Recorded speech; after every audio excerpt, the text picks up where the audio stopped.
Today's video we're going to wrap up the concept of advanced thermodynamics, and we're going to do that by taking a few quizzes that review what we've learned before. Then we'll expand on the idea of free energy as available work, and then last of all we're going to take a look at how this delta G stuff correlates with what we know about equilibrium in reversible reactions. So let's start out with this question here. It asks us to calculate delta G for SnO2 reacting with 2H2 to make tin and water vapor. Hopefully you have handy a source of thermodynamic data so you can look up the delta H values, delta S values, delta G naught formation values, whatever you need to solve this. So stop the video and give it your best shot, and then I'll give you an answer followed by a solution. Reproducing the equation, I write SnO2, that was a solid, reacting with 2H2, gas of course, and this produces tin, solid, and water vapor, 2H2O gas. And our job here is to calculate what is delta G naught for this reaction. We have two ways that we can proceed. One is we can use the free energies of formation. So we could say that delta G naught is equal to the sum of all the delta G's of formation standard for products minus the sum of all the standard formation delta G's for reactants. Well, let's take that approach first. So delta G naught would be equal to 1 mole, and this is for tin, so that would be 0 because it's not formed, it's an element in its standard state, plus 2 moles times water vapor standard Gibbs free energy of formation. So that'd be negative 228.6 kilojoules per mole. That takes care of our products. Now we subtract the values for reactants. So there's 1 mole of SnO2. Standard free energy of formation of that is minus 519.6 kilojoules per mole, plus 2 moles of hydrogen, but hydrogen gas is an element in standard state, so there's no formation value. When we sum this all up, we get 62.4 kilojoules. An alternative way to go about this would be to use delta G naught is equal to delta H naught minus T times delta S naught, where T is 298 kelvins. So let's do it that way and see if they agree. Delta H naught we'll get by Hess's law using enthalpies of formation. So 1 mole of tin, and again times 0, plus 2 moles of water vapor, and that's a negative 241.8 kilojoules per mole for enthalpy of formation. Subtracting the reactants, I have 1 mole of SnO2, and SnO2 is minus 580.7 kilojoules per mole, plus 2 moles of hydrogen, but of course that's a 0 enthalpy of formation. So when I sum these up, I get a positive 97.1 kilojoules for my delta H standard. Next, delta S standard. 1 mole of tin. Tin standard entropy is 0.0516 kilojoules per mole per Kelvin, plus 2 moles of water vapor that has an entropy of 0.1887 kilojoules per mole per Kelvin, minus 1 mole of tin 4 oxide. Tin 4 oxide is 0.0523 kilojoules per mole Kelvin for its standard entropy, plus 2 moles of hydrogen, and hydrogen gas is 0.1306 kilojoules per mole Kelvin standard entropy. When I sum this all up, I get a positive number again, 0.1155 kilojoules per Kelvin. So delta G then, at standard conditions, is equal to delta H, which is 97.1 kilojoules, minus the temperature, at standard conditions, that's 298 kelvins, times the standard entropy change, which is 0.1155 kilojoules per Kelvin. Temperature unit drops out. I end up with kilojoules as the unit of my answer. And when I do it this way, I get a very similar answer to the first time, 62.7 kilojoules, whereas before I had 62.4. This next quiz can ask me to calculate not at standard conditions, but delta G at 200 degrees C for the same reaction. Well, I know that I can find delta G at any temperature approximately by taking the standard enthalpy change minus whatever the temperature happens to be times the standard entropy change for the reaction. Since I already have the information that I need here, I'll just continue on with the last solution that I had. I already know what delta H is for this reaction. It's 97.1 kilojoules. And I know what delta S is, positive 1155 10,000ths of a kilojoule per Kelvin. So I'll just put them together in the delta G expression. So delta G at 200 Celsius, which is 473 kelvins, will be equal to that delta H value at standard conditions, 97.1 kilojoules, minus the actual temperature, 473 kelvins, times the standard entropy, 0.1155 kilojoules per Kelvin. Now remember, this is only an estimate, but it's a pretty close estimate because delta H and delta S are going to be pretty close to their standard values no matter what the temperature is. When I work this out, I find out 42.5 kilojoules is my delta G value.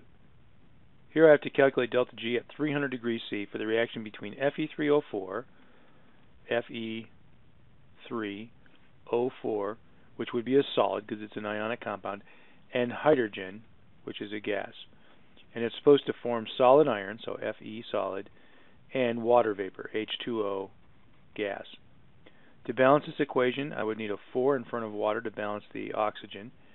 That gives me 8 H's, so I could put 4 in front of H2 to balance that, and then to balance the iron I need a 3. Well, I know that delta G at 300 degrees C, which is 573 kelvins, is pretty close to delta H naught minus 573 kelvins times delta S naught. So that's the approach that I'll take as I solve this problem. So my reaction is Fe3O4 solid plus 4H2 gas reacting to form 3 Fe solid and 4 water vapor. And my task here is to find delta G at 300 degrees C, which is 573 kelvins. Well, I'm going to need a delta S and a delta H standard. So delta H standard I'm going to get by using Hess's law. So 3 moles of iron times 0, because it's an element in its standard state, plus 4 moles of water vapor. Enthalpy of formation for water vapor is minus 241.8 kilojoules per mole. Now, subtracting the reactants, I have 1 mole of Fe3O4. Its enthalpy of formation is negative 1118.4 kilojoules per mole. And I have 4 moles of hydrogen, but it's an element in its standard state, so its enthalpy of formation is 0. I sum all this up, I will come up with a positive 151.2 kilojoules. Delta S naught. I have 3 moles of iron. Standard entropy for iron is 0.0273 kilojoules per mole Kelvin, plus my 4 moles of water. Standard entropy there is 0.1887 kilojoules per mole Kelvin, minus my 1 mole of Fe3O4 at 0.1464 kilojoules per mole per Kelvin, plus 4 moles of hydrogen gas at 0.1306 kilojoules per mole Kelvin. Summing this all up, I get a positive 0.1679 kilojoules per Kelvin for delta S. So my delta G at 573 for this reaction is delta H, 151.2 kilojoules, minus T, 573 kelvins, times delta S, which is a positive 0.1679 kilojoules per Kelvin. We've done these before. Kelvins cancel out. Kilojoules will be the unit of my answer, and I have 55.0 kilojoules. Since that's a positive number for delta G, that indicates that my reaction is non-spontaneous. This next QuizKin question is a thinking question. It's asking, what are the signs of delta H and delta S for a reaction that becomes spontaneous only at high temperature? So at low temperature, we want something that's not spontaneous. Well, thinking about the value of delta G, which dictates spontaneity, delta G is delta H minus T delta S. So if we want something that starts out non-spontaneous, we want a delta H that is positive. Because at low temperatures, that second term will become insignificant. In fact, we can make a graph. If we plot delta G against absolute temperature, temperature in Kelvin degrees, we can start at 0. At 0, Gibbs-Helmholtz equation just says that delta G is equal to delta H. So if we have a positive value of delta H indicates that it's not spontaneous.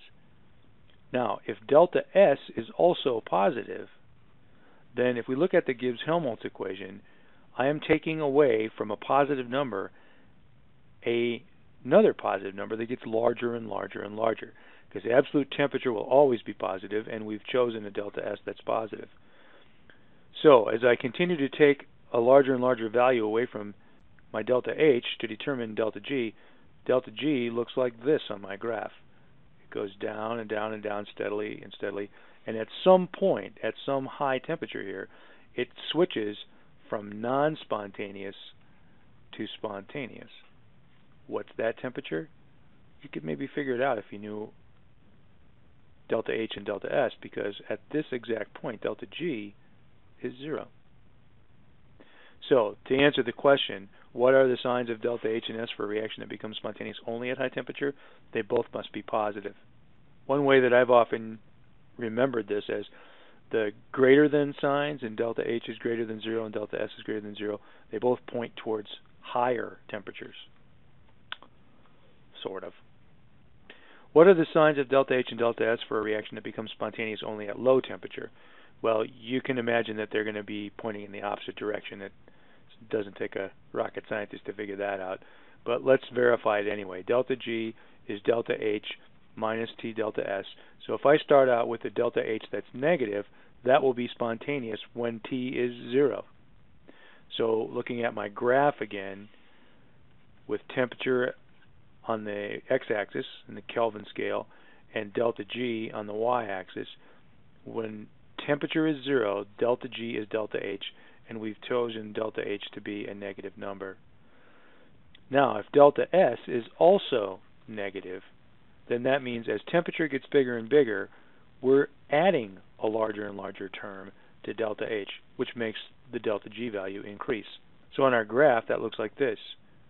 Temperature gets higher, delta G also gets higher and higher and higher and higher, and at some point it switches from being spontaneous to non-spontaneous as the value of delta G passes 0 and becomes positive. One of the really useful things about Gibbs free energy is it is actually the quantity of the maximum amount of work that could be produced by a reaction. So how is this useful? Well, we could calculate the maximum work that's available from burning 1 mole of octane, which is a principal component in gasoline, at 25 degrees C in 1 atmosphere. Delta G of formation for octane is given as 7.7 kilojoules per mole because it's hard to find that in charts. So I've looked up the other information. I'm going to actually treat this as a kind of a quiz, Ken. So I'm going to stop the video here. Given the information that you have, I'd like you to figure out what is delta G at standard conditions, and then I'll give you the answer in a bit. Well, if you balance the chemical equation here for this reaction, it's 2C8H18, and that's a liquid, reacting with 25 oxygen, gas. Products are going to be CO2 and water, and it's 16 CO2 gas. And I'm going to say water is a vapor here, so 18 H2O gas. That's the balanced chemical equation. So what's the maximum work? Well, max work is equal to delta G. And these are at standard conditions, so it's delta G naught. And I can find these by summing the enthalpies of formation for products and reactants and subtracting reactants from products, like I've done many times before. So for products, it's 16 moles times negative 394.4 kilojoules per mole plus 18 moles times negative 228.6 kilojoules per mole. That's the free energy of formation for water vapor. Now I'm going to subtract the values from my reactants. So 2 moles of octane, make that a better 2, times 7.7 kilojoules per mole. It's the standard free energy of formation for octane. And then I have 25 moles of oxygen, but its standard free energy of formation would be 0. So when I sum this all up, I will get a value of kilojoules, and numerically this works out to negative 10,440 kilojoules, which is a really large amount of energy. But that's for 2 moles of octane, so it's a negative 5220 kilojoules per mole. Still a very large amount of energy released.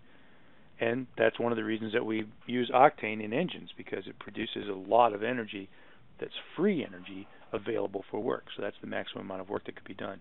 One of the jobs that engineers have to do is to make sure that they get the most output that they possibly can from the engine that they're creating. And so they're often measuring the efficiency of their engine. So it's really just a comparison of the actual work output with delta G, which would be the maximum possible work output, so you can measure efficiency. So efficiency could be defined this way. This is the Greek letter eta, that's the usual symbol for efficiency. That's equal to the actual work divided by the maximum work, which is the actual work output divided by delta G for the reaction. So if an engine burning at octane is 35% efficient, what is the actual work output of the engine? So starting with our efficiency equation, eta is equal to actual work divided by delta G. That means the actual work, which is what we have to find here, would be eta times delta G. And if it's 35% efficient, then that means eta is 0.35. And delta G we calculated in the last problem was 5220 kilojoules for every mole burned. So our work output is 1,827 kilojoules we'll actually get out of the engine for work. That doesn't seem like a whole lot of energy for the amount that's available, and in fact that's reality. That's how life is. These are approximate efficiencies of a bunch of different devices. A steam engine is about 50% efficient. It wastes half of the energy. A typical power plant that's run by coal or oil is about 40% efficient. A nuclear power plant is 35% efficient. An electric motor is pretty good at just converting energy from electrical to mechanical, it's 98% efficient. The human body is 32% efficient, so it's worse than a power plant. An internal combustion engine, the kind that are in cars, are 35% efficient. And then when you put the whole rest of the car, all of the moving parts together, that efficiency drops down to 15%. This is a kind of a sobering and depressing thought if you're buying gasoline.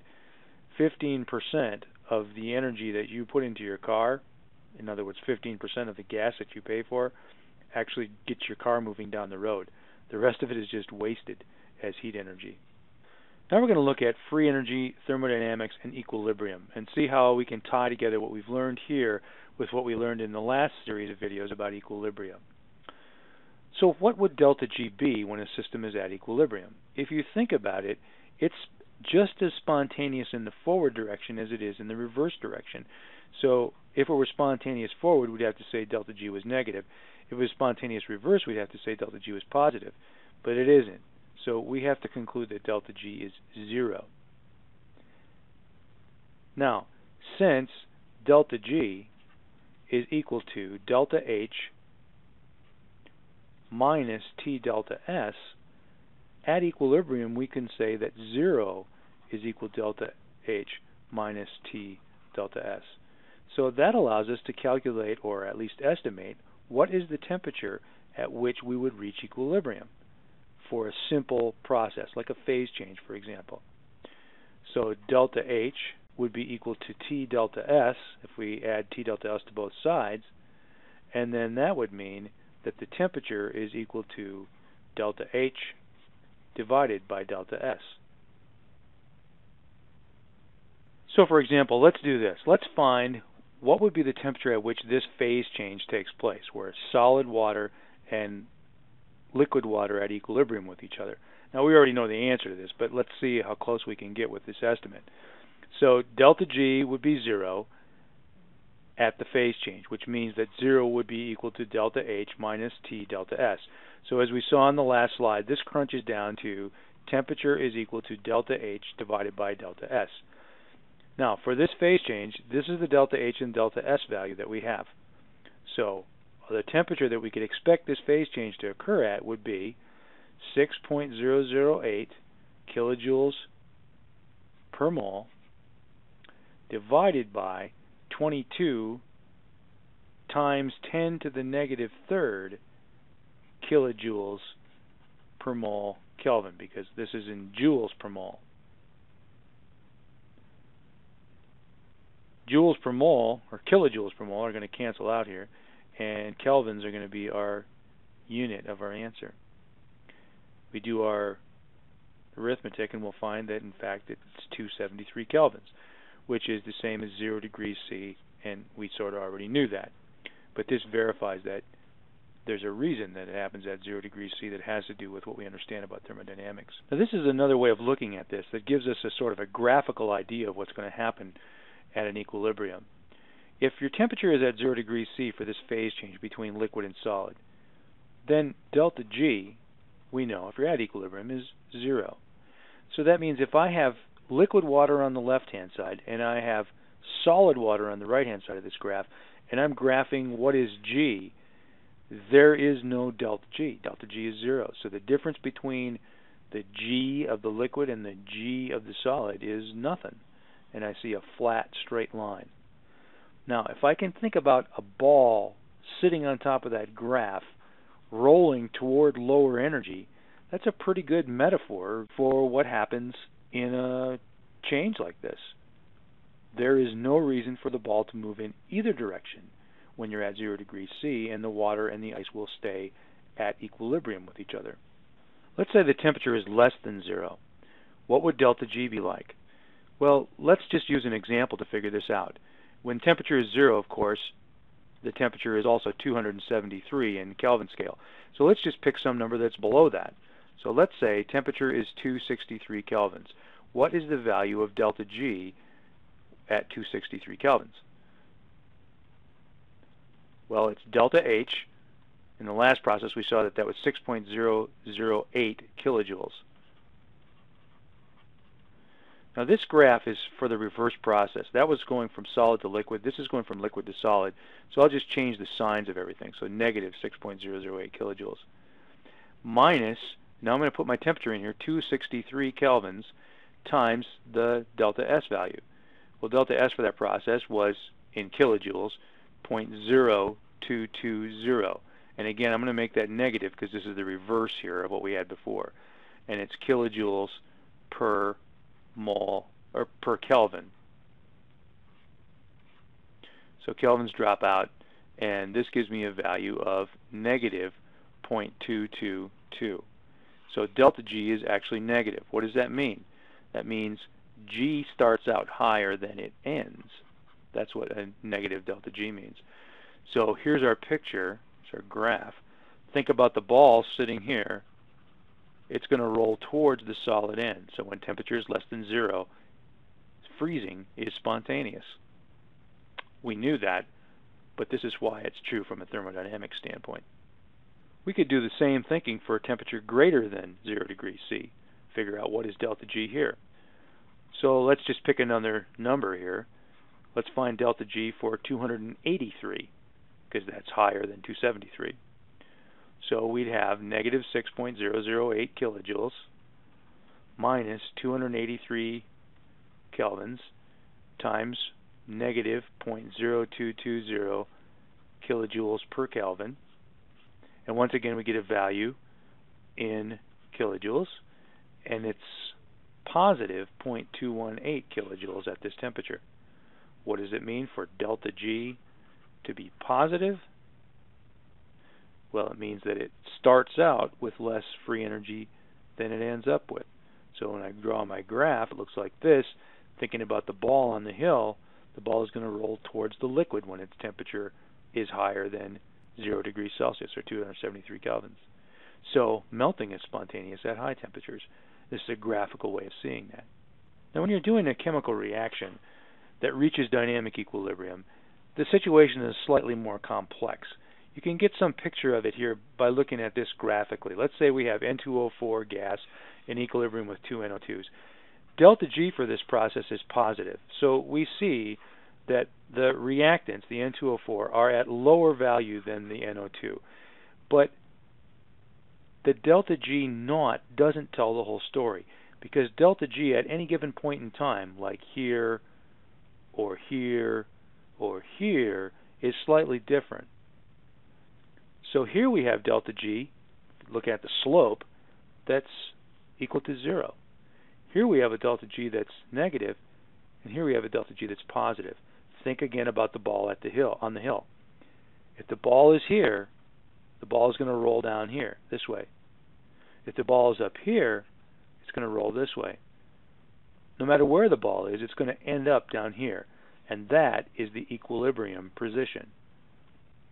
It's where the Gibbs free energy change is 0, or where G is minimized. So let's generalize this. Let's say you have a reactant A and a product B. If the Gibbs free energy of B is less than that of A, then that means your delta G naught is negative. So in terms of our general chart, that means that the G of A is bigger, the G of B is smaller, and the delta G naught is represented by that difference. However, this reaction reaches equilibrium at the point where the actual G, not the G naught, is the lowest. And that's my equilibrium point. So again, ball on the hill rolls this way, ball on the hill over here rolls this way. All balls end up down there at the equilibrium position. So Le Chatelier shifts, well, this is really why they're shifting. It's because the thermodynamics are driving this to the lowest stored free energy. This is just the opposite. Now A and B are still your reactant and product, but here GB is bigger than GA.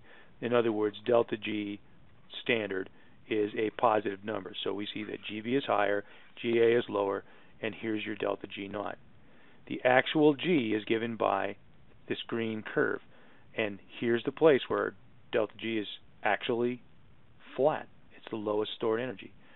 So again, slope is down from here. The ball sitting here is going to go down. Ball sitting here is going to go down. a ball sitting at the bottom is going to stay there because that's where delta G itself is negative, not delta G naught, but the actual delta G for the reaction, and that is the equilibrium position. So how can we put numbers to this and not just graphs so we can solve some problems?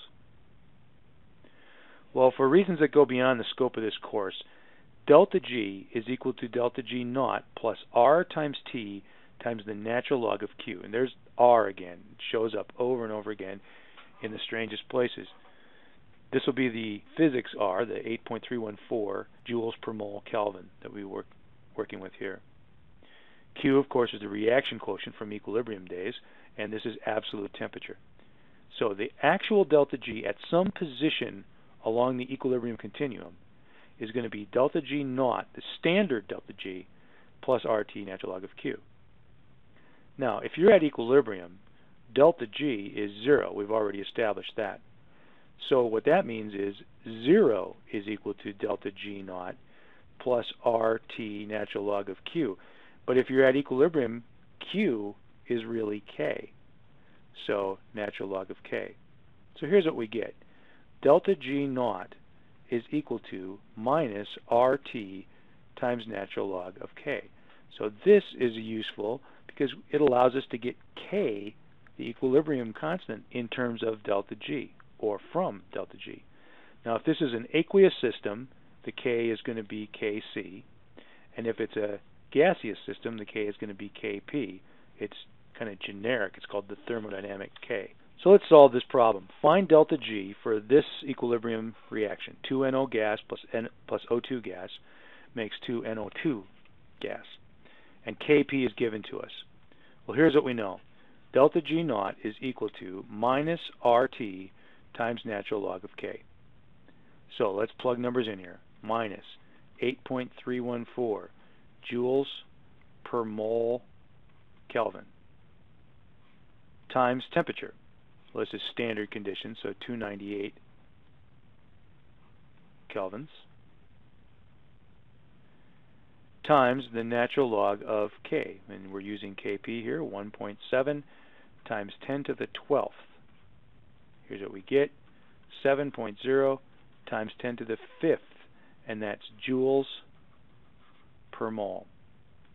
Or we could say, and that's negative, or we could say negative 70 kilojoules per mole. So this is a very exergonic reaction. Here's another kind of problem we can solve. Here we're given delta G, 1.4 times 10 to the minus 5th, negative, and that's joules per mole. We're supposed to find Kp for this reaction. Starting from the same starting point as the last problem, where delta G is minus RT times natural log of K. Now it's K that we need, and it's delta G that we know. So solving for K, delta G divided by negative R times T is equal to the natural log of K. So that means K is equal to E to the negative delta G naught over R times T. So let's solve for K by putting actual numbers in there. E is a negative of minus 1.40 times 10 to the 5th joules per mole divided by 8.314 joules per mole Kelvin times 298 kelvins. It's standard, so we're at 25 degrees C. Now, what happens to our units? Joules per mole cancel out, so do kelvins. We're taking E to a unitless number, and the number we get is 3.47 times 10 to the 24th. That's the thermodynamic K, so we can use that for Kp because this is a gaseous system. Well, that's about as deep as we're going to get into thermodynamics and equilibrium. This stuff is going to come back to us as we study electrochemistry, because there's a relationship between equilibrium, thermodynamics, and electrochemistry. And we're going to get one of the most comprehensive equations that you'll get in AP chemistry that puts all of those concepts together. But that's it for this topic.